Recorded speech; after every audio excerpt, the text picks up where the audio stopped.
Meron ako ituturo sa inyo lalo-lalo na kung mabilis ka nakakainggitan ng inyong pong kapwa. Ikaw po ba'y nagamitan na ng kaliwa, palipadangin at sumpa? Or kaya yung mga anak ninyo ganyan or kaya po lapitin ng mga nambubuli, mga bossing. Lalo-lalo na yung ating mga anak ay hindi naman nagkukwento sa atin. Pero kung nagkukwento man, wala naman daw sinasabi, huwag ka pa rin kapaniwala. Mas mainam meron ka pa rin proteksyon nito kagaya ng aking ituturo sa inyo. Bumili kayo ng uling, 20 pesos lang ang uling. Durugin niyo po ito mga boss, humarap ka sa gawing silangan ha. May proseso, hindi basta-basta. Kagaya na meron akong boss, tinuruan ko nga po siya. Ang sabi po niya, meron tao na parang sobra yung pag-uugali, yung mga ganun, na parang nagpapautang po ito at sobrang makapaningil at grabe yung mga salitang binibitawan. Tapos sobrang laki rin magpatubo, yung mga ganun mga boss. Tapos ang turo ko nga po sa kanya, siya ay pumunta sa isang ano, maghanap siya. Kailangan kasi may proseso mga bossing, hindi yung basta na ginawa mo, eto lang, nandiyan lang yung nasa bungad lang ng mga mata mo, yun na hindi. Yan po yung may mga proseso lalo't mga gusto niyo yung mabilisan or napaka-epektibo. Tinuro ko po sa kanya na pumunta po siya sa isang lugar na nakakita siya ng puno na tuyo na, yung mga gano'n. Sabi niya, "Saan po ako?" Yan po kasi, eh, may proseso kaya kailangan ikaw na po, hanapin niyo po yun, tapos mag-wish ka ng mula sa puso. O yun, sinapol ko lamang po yun sa inyo. Kaya, ibig ko po sabihin, kapag ginawa niyo po ito, may proseso mula sa puso kapag ikay nagwi-wish mga bossing. Habang dinudurog niyo ito, nagwi-wish ka.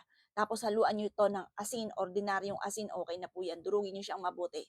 Ilagay niyo yung nadurog yung ito kasi pwede rin naman yung asin tas patong mo lamang po yung uling, pwede rin po yun. Kaso, iba yung nahawakan niyo na. At habang hinahawakan niyo at hinuhulman niyo at dinudurog niyo po mga bossing ko, ito po ay nananalangin ka. Iba po yun, ibang usapan po yun. Iba ring usapan kapag sinulat. Yun ay hindi pwedeng ilalagay sa baba, nilalagay yun sa taas. Pero itong binubulong niyo lang, sa sahig talaga to nilalagay.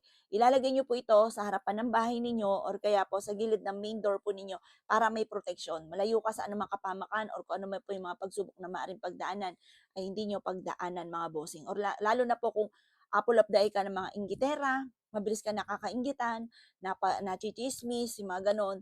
Ayan, para layuan po kayo. Subukan niyo pong gawin po yan at napaka-epektibo niyan.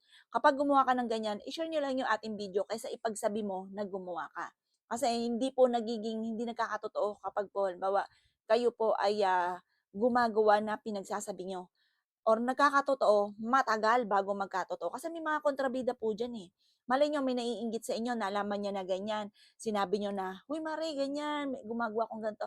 Eh, naiinggit sa inyo, iniisip niya baka yumaman ka, swertehin ka, nananalangin kaagad na masama yan or kinukontra niya. "Ay, 'wag magkatotoo yang ginagawa mo." Yung mga gano'n. Kaya kailangan dahil mabait nga po at may pagpapala din sa mga taong nagse-share ng mga ganito, ngayon po mga bossing ko, mas mainam i-share niyo na lang yung ating video para nakatulong din. Kasi once na iisip ka ng maaaring makatulong ka sa inyong kapwa, nasa inyong pagpapala. O siya mga boss ha, good luck pa sa inyo po lahat.